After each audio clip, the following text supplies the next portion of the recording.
Quem achou o Evangelho de Jesus, segundo escreveu João, no capítulo 9, diga amém. Amém. Maravilha. Agora localize aí comigo o verso de número 18. Vamos ler o verso 18 em diante. Diz assim o texto sagrado: os judeus não acreditaram que ele tivesse sido cego e que agora via. Enquanto não chamaram os pais do homem, não acreditaram.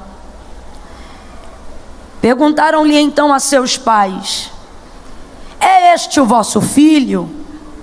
É este aquele a quem vós dizeis ter nascido cego? Como é que ele agora vê? E responderam os seus pais: sim, sabemos que este é nosso filho e que ele nasceu cego, mas agora como vê, ou quem lhe abriu os olhos, não sabemos. Mas ele tem idade, pergunta para ele, e ele falará por si mesmo. E seus pais disseram isto porque temiam os judeus, pois já os judeus haviam resolvido que quem confessasse que Jesus era o Cristo deveria ser expulso da sinagoga. Foi por isso que seus pais responderam: tem idade, perguntem para ele.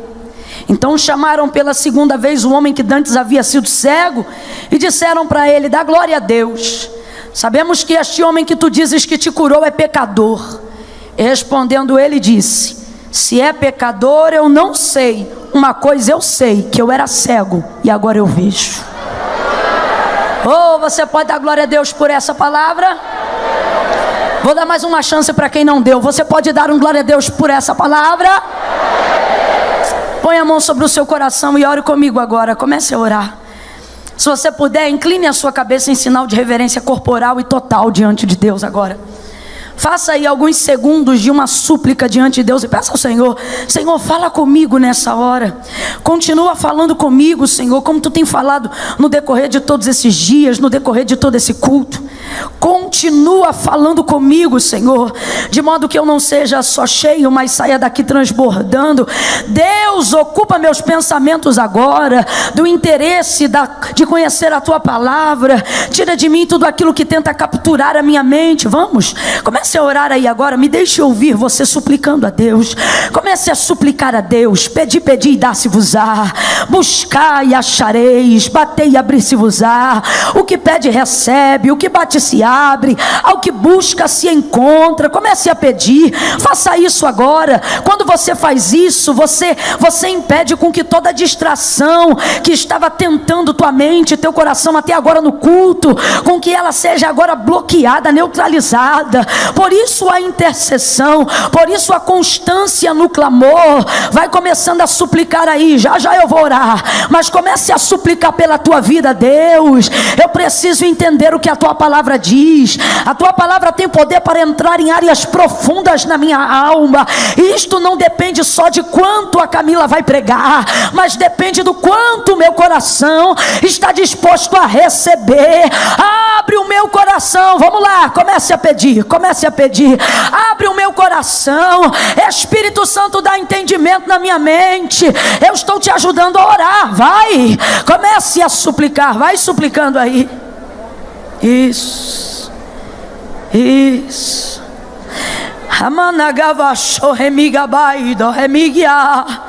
Oh Deus, teu povo intercede e clama nesta noite. Assim como eu, estamos na dependência total do Senhor. Como Pedro, nós nos colocamos na tua presença nesta noite, no Aviva São Paulo. Para quem iremos nós, se só tu tens palavra de vida eterna? Por isso nós te pedimos, fala conosco, fala no profundo, Senhor, fala no oculto, fala no escondido. Cumpre o que tu disseste que faria quando me chamou ao ministério da palavra, dizendo que enquanto eu estivesse pregando, o Senhor estaria libertando, edificando, avivando, curando, batizando, salvando. Faça isto, Senhor, nesta noite, e nós te glorificaremos ainda muito mais, porque só tu és digno. Fala também com este vizinho que está ao lado desse crente, que ora comigo agora. Oh, fala com cada um de nós aqui, aonde estiverem ouvidos ao alcance da nossa voz, aonde estiverem pessoas ao alcance dessa palavra, alcança elas também com o poder que esta palavra carrega e glorifica o teu nome, glorifica o teu nome, glorifica o teu nome, em nome de Jesus. Quem concorda, diga amém, aleluia, oh glória.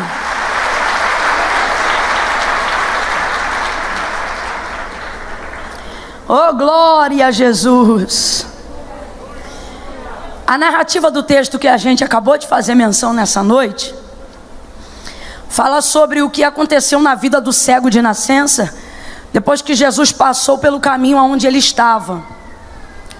Normalmente as pessoas vão de encontro ao Senhor, visto que são movidas por uma multidão, pela popularidade de Jesus, sua fama que já percorria todos os lugares circunvizinhos a Jerusalém. Todos sabem que ele tem poder de curar. No caso deste homem havia uma certa impossibilidade. Mesmo você vê, Jesus está passando perto dele, mas ele não tem o conhecimento de que é Jesus.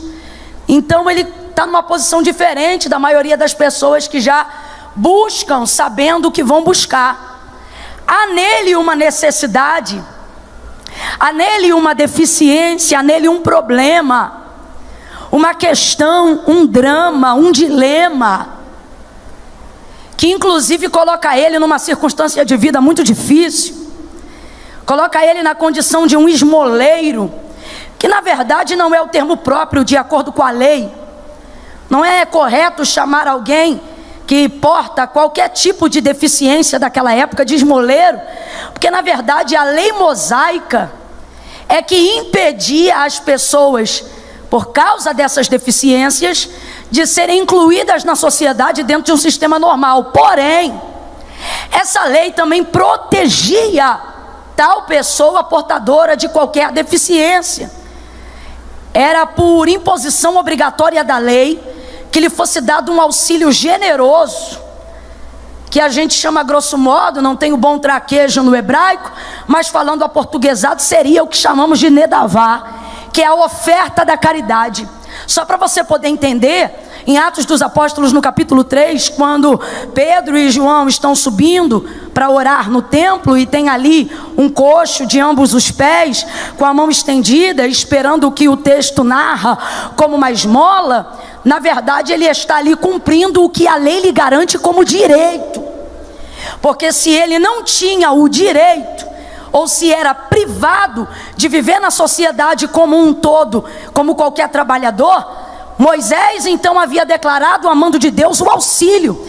Nedevá significa oferta da mão direita, que significa oferta justa, de amor. Lhe deu o que é suficiente para viver, lhe deu o que é suficiente para se manter, lhe deu o que não fará com que tal pessoa perca a dignidade por não ter. Era isso. Tanto que ali, em Atos dos Apóstolos no capítulo 3, você vai ver que na verdade quando Pedro diz, não tenho prata nem ouro, ele não fala isso rechaçando a atitude do homem na condição de pedinte, porque ele é conhecedor da lei. Então na verdade o constrangimento ali no caso de Atos dos Apóstolos capítulo 3, só para você entender o cumprimento da lei e a maneira como ela deve ser corretamente aplicada. Naquele episódio ali, não é o coxo que deveria se envergonhar em pedir, mas era Pedro que deveria sentir vergonha de não ter. A maioria das vezes, tais deficientes ocupavam a porta especial do templo, o lugar de entrada, porque pensavam que aos religiosos seria mais fácil cumprir a lei, uma vez que eles tinham um acesso mais interno, mais intrinsecamente levados à palavra. Então por isso na maioria das vezes eles ocupavam esses lugares, porque eles pensavam que poderiam ser tratados com maior dignidade, uma vez que eles não estão ali porque são mendigos, estão ali por uma imposição da lei. Quem está entendendo até aqui, diga amém. Só que o texto diz que na eclésia, na igreja primitiva, o povo se reunia cedo e repartia as demandas do dia. repartiam tudo em comum. Então normalmente eles não tinham o que sobrava para outro dia, porque o texto diz que eles repartiam todos os dias aquilo que havia em comum a cada dia. É por isso que Pedro não tem absolutamente nada no bolso. Então quando ele diz não tenho prata e nem ouro, ele não fala isso para rechaçar o homem, ele fala isso pelo constrangimento de não poder cumprir a lei. Não tenho prata nem ouro. Só que ele não deixa aquilo que ele não tem fazer ele esquecer do que ele tem. Oh, aleluia! Ele tem algo que é melhor do que prata, ele tem algo que é melhor do que ouro. Mais do que manutenção, a condição de deficiência daquele homem, ele vai produzir um nível de transformação que vai dignificar a vida daquele homem. Então ele vira para o homem, você conhece muito bem, ele diz: não tenho prata nem ouro, mas o que eu tenho eu te dou. Em nome de Jesus Cristo Nazareno, levanta. Ele pega a mão do homem, coloca o homem de pé. O texto diz que o homem começa a pular e saltando entra no templo e glorifica a Deus. Oh meu Deus, acabei de te contar um milagre. Diga glória a Deus. É maravilhoso, é maravilhoso. Agora volte para João 9, você vai perceber um homem que está na mesma condição. Tanto é que o povo daquela cidade que conhece ele chama ele de esmoleiro. Esmoleiro. As pessoas querem tirar a dignidade que ele tem por causa da deficiência que ele carrega. Preste muita atenção. As pessoas querem tirar a dignidade que ele tem na condição de ser humano, só por causa da deficiência que ele carrega. Excluem da sociedade.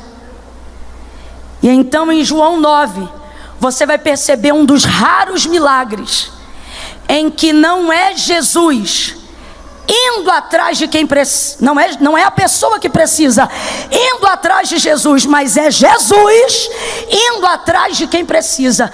Não foi o cego que parou Jesus, como Bartimeu, que percebeu que ele estava passando porque a multidão clamava seu nome. Não, neste caso aqui não tem multidão clamando o nome de Jesus. É Jesus que entra no caminho do cego. É Jesus que passa onde está tal homem limitado. Camila, o que é isso? Jesus é o maior símbolo de inclusão social.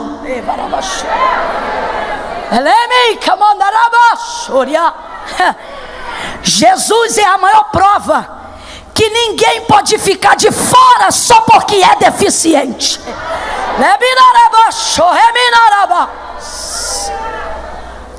Ele pode até não curar todos os surdos, mas não impedirá que todos, abre aspas, ouçam a sua palavra. É tão verdade o que eu estou dizendo aqui, que nesse texto da narrativa de João 9, o próprio Jesus determina qual é a verdadeira deficiência e aonde está os verdadeiros deficientes, segundo a perspectiva dele. Sabe o que ele diz? E a perspectiva dele é a que vale, porque ele não acha, ele sabe. E sabe o que ele diz? Os cegos não são os que não veem, são os que vendo não enxergam. Os surdos não são os que não ouvem, são os que ouvindo não entendem.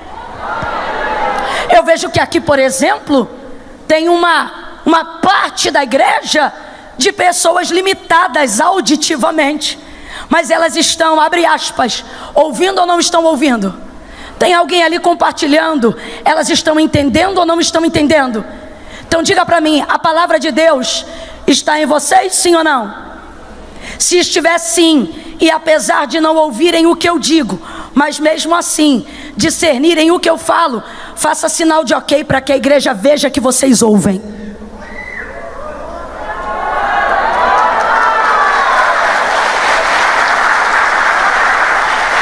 Porque os surdos não são os que não têm audição, são os que tendo não entendem. Os cegos não são os que têm deficiência visual, segundo a perspectiva de Jesus.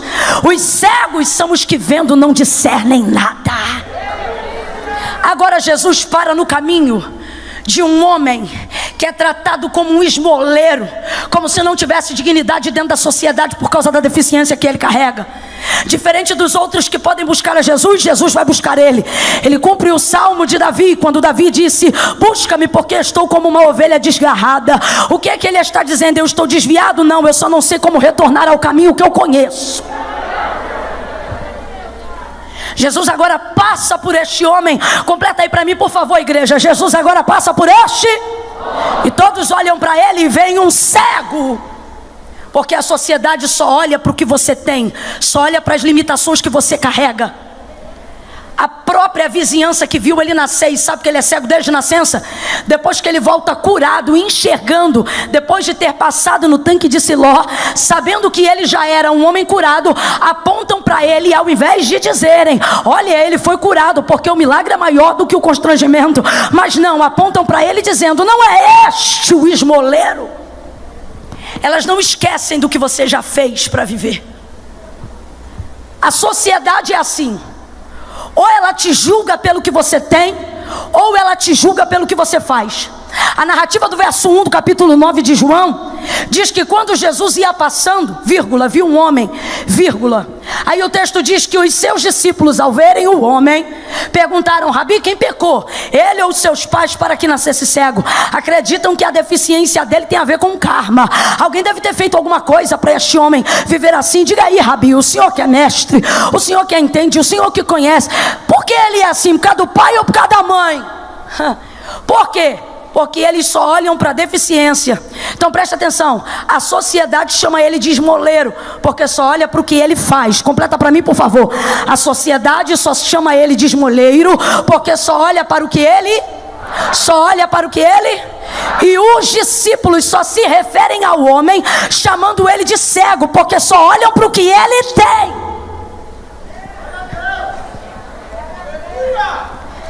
Então, em toda a massa que envolve esse cara, ou julgam ele pelo que ele faz, ou julgam ele por aquilo que ele tem. Jesus é o único que, segundo a narrativa de João, o texto diz que, passando Jesus por ele, não vê o cego, não vê o esmoleiro, porque não está olhando para o que ele tem e nem pelo que ele faz. Pode olhar. O texto diz em qualquer versão traduzida: e passando Jesus viu um cego? Não. E passando Jesus viu um esmoleiro? Não. E passando Jesus viu um homem. E passando Jesus viu um homem. E quem está entendendo aí, hein? E passando Jesus viu um homem. Jesus está deixando claro que o que ele tem não tem o poder de definir quem ele é, e o que ele faz não tem o poder de perpetuar o que ele ainda será. A condição do estado é temporária. Por isso que em Mateus 15, 21, a cananeia clama ao Senhor: Filho de Davi, tem misericórdia de mim, que minha filha, presta atenção, a endemoniada é o que da cananeia? Ela é? Abre a boca, ela é, mas está endemoniada. Mas o que ela é? Mas está como? Sem preguiça. O que ela é? Mas está como? Só que ela vai buscar Jesus por quem? Por quem? Porque quem a filha é não muda por causa de como ela. Deus te trouxe hoje aqui para dizer que o que você está passando, que a exclusão da sociedade, os rótulos e julgamentos equivocados por causa do caminho, seja de erros dos seus pais, seja de erros próprios, ou seja de deficiências das quais você não pediu para nascer. E deixe-me abrir um grifo bem grande aqui. Quando eu falo de deficiência, não falo sobre questões físicas, porque no altar é um dos lugares onde a gente tem liberdade para poder falar segundo a perspectiva de Jesus. E o que Jesus deixa muito claro é isso, que o problema não é o que você traz no corpo, o problema é o que você não deixa ser transformado na alma. Por isso, eu poderia ter escolhido qualquer milagre para falar desse tema, mas por que o Senhor me dirigiu ao capítulo 9? Porque esse cego é de nascença. Quando a gente vê ele na condição limitada, desde o nascimento, o que fica claro? Que ele não teve escolha. O que fica claro?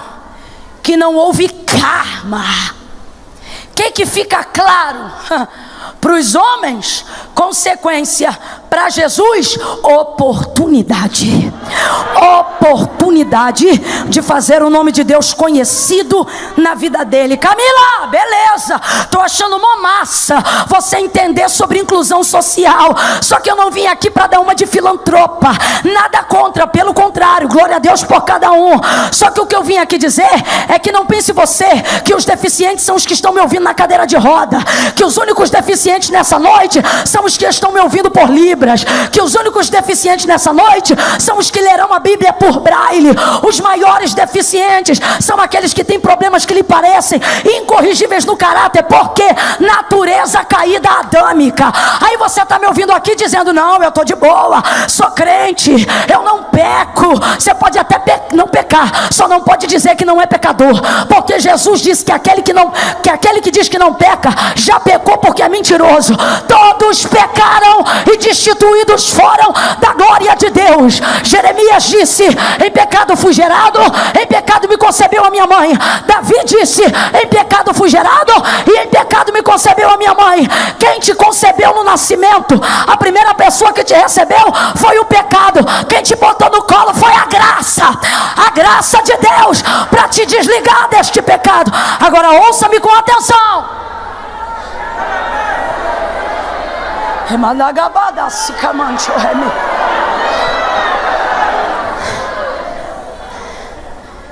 Deficientes externas tornam-se adaptadas ou adaptáveis se tiver um propósito maior. Tem gente que sem o uso das pernas já chegou mais longe do que quem caminha há muito tempo. Tem gente que sem enxergar com os olhos, por não ter perdido a visão, já promoveu coisas muito maiores do que os que vêm. Sabe por quê? Porque as deficiências que te limitam de verdade não são as que você traz no corpo. As deficiências que limitam o homem de verdade são aquelas que eles trazem na mente e na sua alma. Por isso o Abacuque vai mencionar um versículo que é um versículo que eu considero da minha vida. Abacuque capítulo 3 verso 19, ele vai dizer assim: porque o Senhor Deus Jeová é a minha força, e Ele fará os meus pés como os das servas, e me fará caminhar sobre as minhas alturas. Abacuque é alguém altamente espiritual, que tem um discernimento racional. Aonde eu vejo isso? Quando ele entende que os maiores limites que podem impedir a ação do seu ministério, a ação da sua vida, seja como homem natural ou como homem de Deus, não são as muralhas, prisões ou montanhas que cercam a sua vida do lado de fora, mas são as limitações que ele identifica do lado de dentro. Por isso ele não diz assim: o Senhor Deus Jeová é a minha força e fará os meus pés caminhar sobre as alturas. Porque o problema não é o que te limita do lado de fora, o problema é o que te limita do lado de... Por isso ele diz: fará caminhar sobre as minhas. Ele reconhece que uma montanha não é tão alta para alguém que sabe subir, mas um muro de 0,5 metro pode ser um impedimento, dependendo do tamanho que você se enxerga. Salomão disse com muita sabedoria, como lhe era própria, que como o homem se vê, assim ele é. Camila, ainda não entendi. O que eu tenho a ver com isso? O que mais tem te aborrecido nos últimos dias, dada a tua caminhada e a tua maturidade de fé, não são as limitações do lado de fora, não é a bolsa não reagir, não é o dólar não subir, não é as coisas que você desejava ter ainda não ter alcançado, é perceber que de um tempo para cá você descobriu que o seu maior gigante não é o diabo, é o seu espelho. Você descobriu que ninguém tem mais o poder de te irritar e de te limitar do que você. E você diz: como pode? E então é bem próprio agora mencionar a carta de Paulo aos Romanos capítulo 7, quando ele disse: o querer bem está em mim. Eu amo, irmãos, porque Paulo era poliglota, o missionário mais intercultural que já passou pela igreja antiga. Pense num homem que tem palavra, Os teólogos vivem divergindo acerca de palavra. Agora, todos eles comungam de uma mesma perspectiva: que se por uma desgraça todo o texto da Bíblia se perdesse e só se restassem as cartas paulíneas, elas seriam o suficiente para que a igreja tivesse doutrina de fé, conduta e salvação. Que homem é esse? Olha para quem está do teu lado e pergunta: que homem é esse? Está fraco? Olha para quem está do teu lado e diga: que homem é esse? O texto diz que é homem, Camila, eu não entendi, limitado como eu e como você. Então ele vai escrever a carta aos Romanos capítulo 7, e ele vai usar a linguagem jurídica para que eles possam compreender, uma vez que estão extremamente subjugados pela lei de Roma.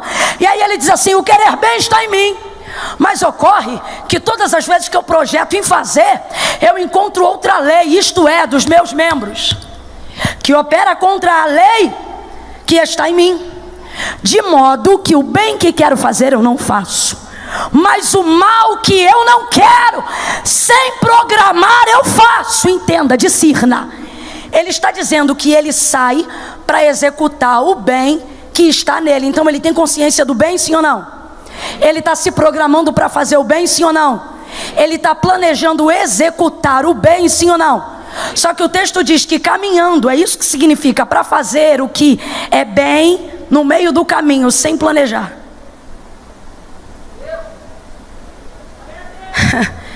Ele acaba cometendo o que é mal. Aí ele diz: de modo que o bem que quero fazer não faço, mas o mal que eu não quero, esse eu faço. E ele resume a ideia dizendo: miserável homem que sou. Defina miserável: no limbo, no fundo, limitado. Só que ele não termina a mensagem com derrota. Ele diz: mas graças eu dou. Oh, quem está entendendo, levanta uma das mãos para os céus. Eu vou dizer de novo. Quem já conhece o capítulo 7 já começa a celebrar.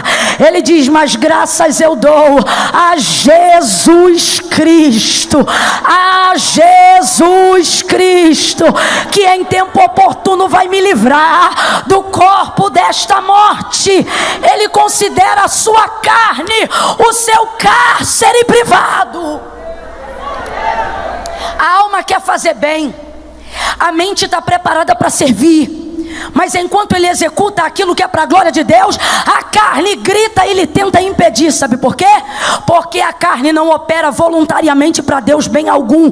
Tudo que ela faz por imposição do Espírito Santo. É por isso que crente de verdade não espera ter vontade de orar, ora sem vontade.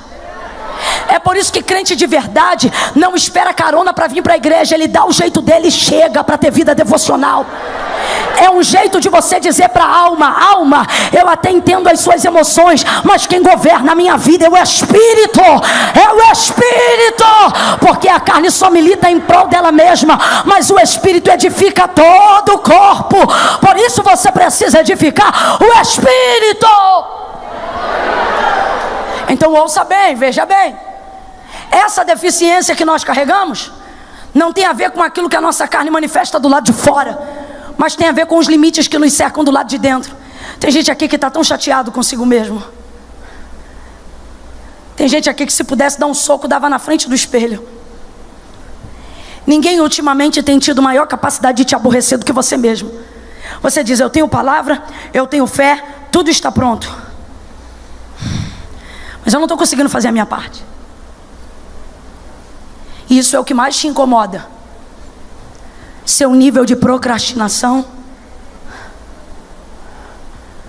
A impressão que você tem é que não tem jeito, e a vontade que te tenta é de desistir do melhor e continuar recebendo o que mantém, ao invés daquilo que vem para te ensinar a superar o estágio que você está.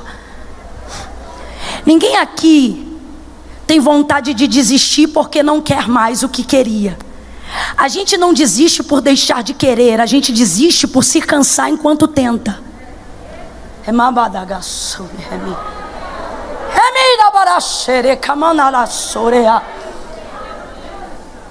Até o ponto que você cansa de você mesmo.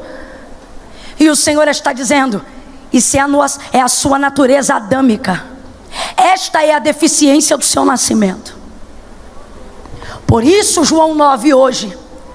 Por isso não Bartimeu, nem o cego de Betsaida. Por isso hoje João 9. Porque o Senhor está dizendo: quer avivamento? Deixa eu mostrar tuas deficiências do lado de dentro. Quer avivamento? Deixa eu mostrar para você que as deficiências que te limitam não têm o poder de te parar.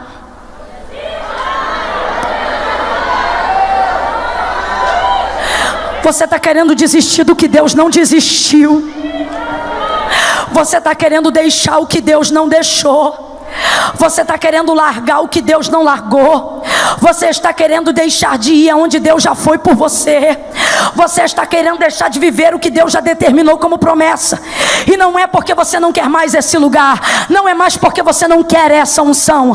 Não é mais porque você não quer mais esse ministério. Não é mais porque você não quer mais viver o cumprimento de promessa. É porque você tem tentado todo dia, mas a sua deficiência te humilha. Tua procrastinação te humilha. Tua negligência te humilha. A sociedade te humilha. Tu te sente diminuído de todas as formas. Tu não consegue superar a si mesmo. E isso tem te incomodado absurdamente, ao ponto que você pensa que essa deficiência, ela determina o seu ponto final. Você pensa: é só até aqui que eu dou conta de chegar. Mas Deus te trouxe aqui para dizer: não é você que determina aonde chega, sou eu.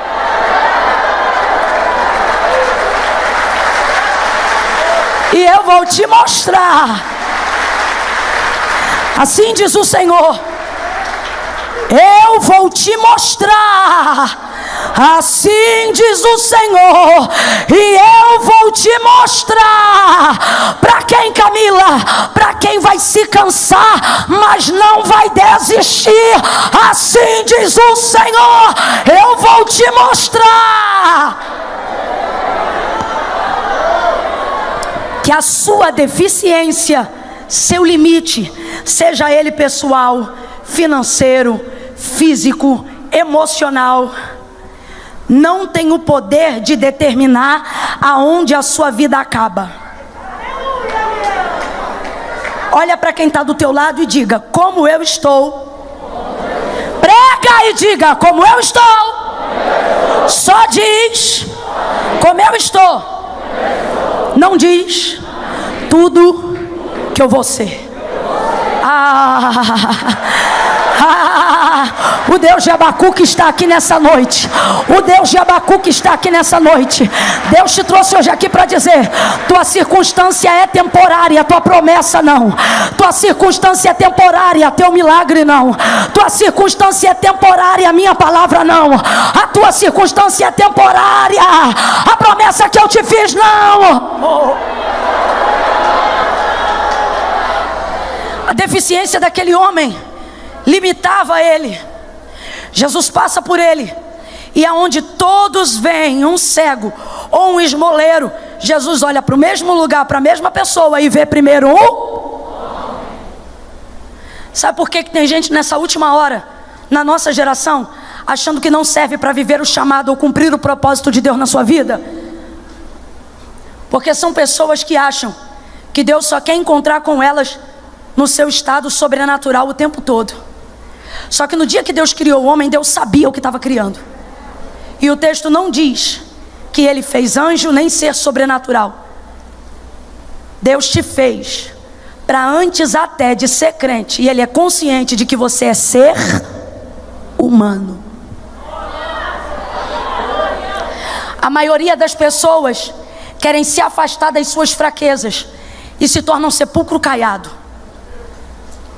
Por que tem tanta gente que está no lugar da cura, mas vive como enfermo? Porque o que Paulo disse foi: confesse as vossas necessidades, vossas carências uns aos outros. Mas quando estamos juntos, não queremos confessar carência, não queremos manifestar deficiência, queremos arrotar a santidade. Queremos mostrar que a gente triunfa, que a gente é chapa quente, que a gente é super crente. O problema é que quando você fecha a porta de casa e se lembra de todas as suas falhas, você percebe que não é o que transmite para as pessoas que de fato você é. Porque você tem vergonha dos seus limites. Você tem vergonha das suas deficiências e tenta ocultá-las. Quem oculta as suas deficiências vira sepulcro caiado. Por fora bonito, por dentro destruído. Deus está dizendo: te fiz para ser um ser humano de verdade, mas você tem se tornado um personagem. E isso está te arrebentando. Isso está te consumindo. O problema não é o trabalho, o problema é essa farsa que a gente tenta sustentar o tempo todo.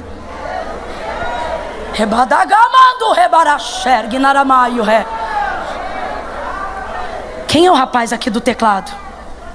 Vem, meu filho, mas vem com vontade. Vem igual Davi, que tu devia ser do tamanho dele. Vem. Bota um som pesado, que é pra gente poder visitar a agrura da alma. Camila, é um som pra eu deixar o pessoal bem? Não, é um som pro pessoal jogar pra fora toda a podridão.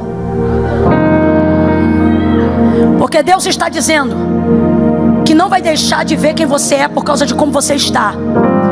Não vai deixar de ver o que você pode se tornar por causa daquilo que você está fazendo agora. A cura para você nessa noite aqui. Só que a única forma de você viver é, ao invés de ocultando as deficiências, você mostrá-la. Coloca para fora, meu filho.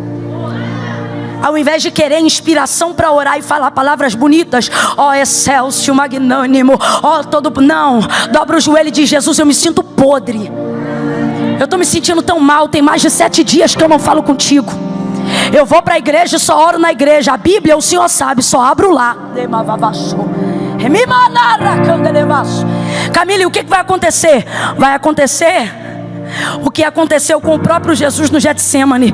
Vai acontecer o que aconteceu com o cego de nascença. O que, Camila? Ele vai se revelar para te mostrar que não são as tuas deficiências que te apartam dele, é a sua hipocrisia. Ele sentou no poço para conversar com uma samaritana. Tô te esperando vir, tá, filhão? Tô te esperando vir. Pode vir com vontade. Mais vontade. Bota vontade sem medo. Isso, garoto. Ele sentou no poço para conversar com uma samaritana que já teve 5 e o 6º não era dela. Ela não só era pecadora, como estava na prática do erro. Jesus senta lá, conversa com ela, dorme na cidade dos pecadores, come com eles, almoça com eles. Mas Camila, Jesus não é conivente com o pecado. Não é. Mas o que separa, guarde isso, o que separa o homem de Deus é o pecado, mas o que mantém longe é a hipocrisia. Fariseu, olha para fariseu. Fariseu vive como se não tivesse pecado, mas é tudo uma farsa. Quando eles mandam chamar Jesus, Jesus não vai, porque Jesus aguenta quem confessa, só não aguenta quem oculta, quem não mostra. Camila, eu não estou entendendo ainda, você vai entender. Deus te trouxe aqui para dizer: tuas limitações, elas dizem aonde são teu final. Aí você pensa: por causa dessas limitações que dizem aonde são o meu final, não dá para eu prosseguir com o que Deus tem comigo. Aí Deus te traz neste culto desta noite para te dizer: não, as tuas limitações determinam só o teu final. E é no teu final que eu começo a agir. É no teu final que eu começo a trabalhar. Por quê? Porque aonde a vida daquele homem parava, era dali para frente que Deus decidiu agir. O texto diz que ele cospe no chão, faz lodo com a lama, com a saliva, e aplica nos olhos do cego. Lama nos olhos, diga comigo: exposição. Tá fraco? Diga exposição. Coloca nos olhos dele exposição. Aí Jesus diz assim para ele: vai no tanque de Siloé e lava. Sai o homem atravessando a cidade com o rosto cheio de lama. Vou repetir, presta atenção. Sai o homem atravessando a cidade com o rosto cheio de lama. Sabe o que é isso? Significa que temporariamente o que era ruim ficou ainda pior. Diga de novo: exposição. Só que tem uma coisa boa, e sempre que eu passo por aqui eu sinto de dizer isso. Aquela sociedade julgadora certamente viu a lama, e se tivesse um linguarudo perto, não lhe faltaria ocasião para dizer: cego, tá sujo. Só que foi Jesus que jogou, foi Jesus que tocou. Então também não faltaria a oportunidade para o cego de dizer: fica tranquilo, porque quem jogou a lama também me disse aonde está a água. Quem expôs o meu pecado também disse aonde está o perdão. Ele faz a ferida, mas ele liga. Ele abate, mas ele exalta. E ele só vai trabalhar com aquilo que você colocar na mão dele. apóstolo Paulo vai fazer uma campanha de oração. É a única vez que eu vejo Paulo fazer campanha pela própria vida.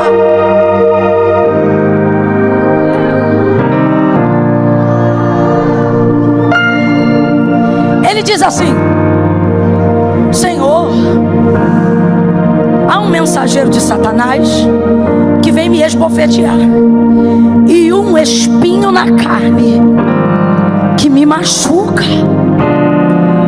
O texto diz: por que eu chamo de campanha? Porque é a única causa que ele se amarra por 3 vezes consecutivas. No outro dia: Senhor, há um mensageiro de Satanás que vem me esbofetear, e um espinho na carne que de tempo em tempo me machuca. No outro dia: Senhor, há um mensageiro de Satanás que vem me esbofetear. O que é isso? Sabe o que é isso? Paulo está dizendo: tem algo na minha limitação e no meu passado que Satanás vem todo dia para me humilhar e jogar isso na minha cara. Isso me diminui, isso me afronta, isso me humilha, isso me constrange. Agora vamos um pouco mais além. Isto está me paralisando. Sabe por quê? Para ter ficado na causa 3 dias, é porque isto está impedindo ele de fazer outras coisas. E um espinho que me dói e não sai. Oh Senhor! Aí Deus fala: Paulo,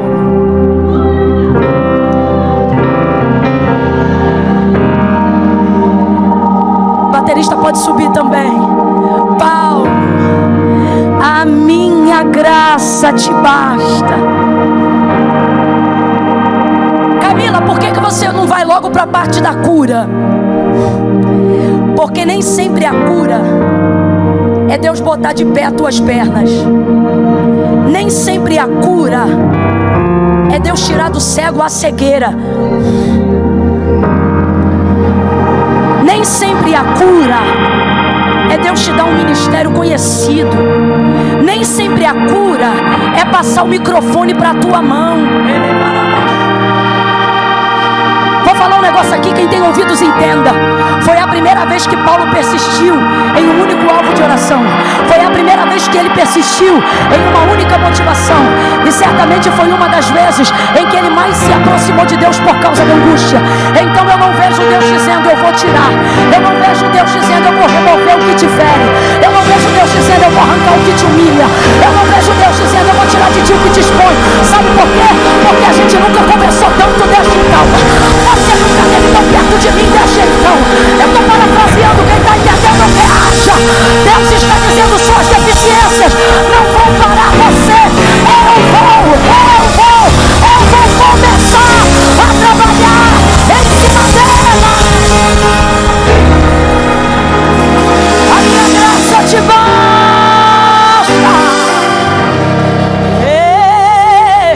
A minha graça te basta. Oh, minha graça te basta. Vem cá. A minha graça, ela te basta. Basta. É agora que ela tá de boa.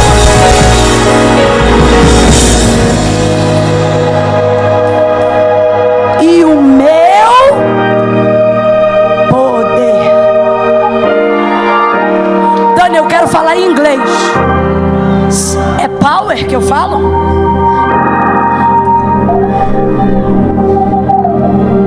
E o meu power.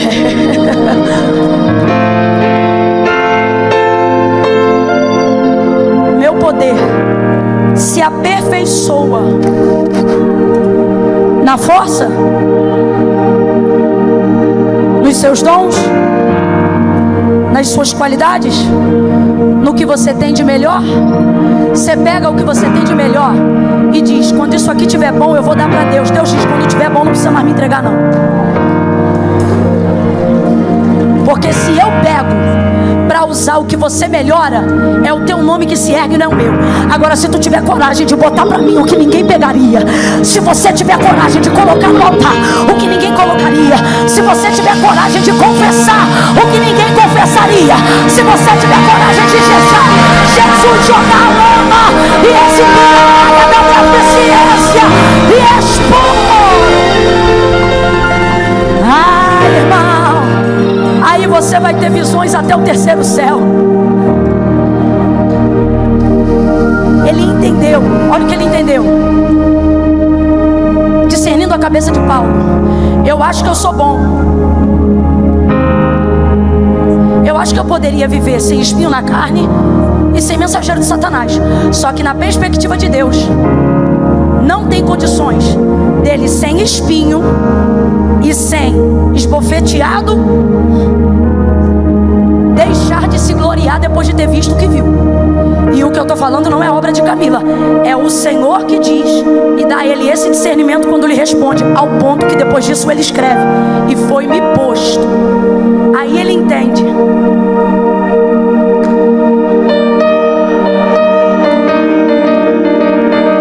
Aí você diz: mas por que eu sou assim? O Senhor diz: é porque eu quero glorificar o nome do meu Pai. Mas essa fraqueza me diminui. Mas calma, porque tudo que diminui a minha aumenta. Mas Camila, está sendo constrangedor esse período de exposição para a conversão verdadeira. O Senhor está dizendo: fique tranquilo, porque no lugar da vossa vergonha haverá dupla honra. Só que isso não significa que eu tenha que apagar a sua memória. Isso não significa que eu vou te ensinar a falar igual as melhores pessoas que falam. Isso não significa que você vai pregar igual as pessoas que você admira ver pregar. Isso não significa que você vai cantar igual os cantores que te inspiram. Vai ver em você fraquezas, vai haver em você defeitos, e você pensa: eu queria melhorar para dar para Deus o que é melhor. E Deus está dizendo: prefiro pegar você assim, quebradinho, do jeito que você está, para que quando todo mundo te vê bom, eles saibam. E ao te perguntarem como é que mesmo sem perna você anda, como é que mesmo sem audição você ouve, como é que mesmo sem fala você prega, isso eu libero aos físicos. Agora vamos aos todos, vamos a todos. Como é que, vindo da onde você veio, você está construindo essa história? Você vai dizer, alguém vai dizer: apaga essa história. Deus está dizendo: não apaga não. Porque quando perguntarem como é que você chegou aqui tendo a história que você tem, você vai dizer: foi tendo a história que eu tive que Deus me trouxe até aqui. Foi por causa dessa história que o nome de Deus foi glorificado. Quem está entendendo isso, fica de pé num salto de glória.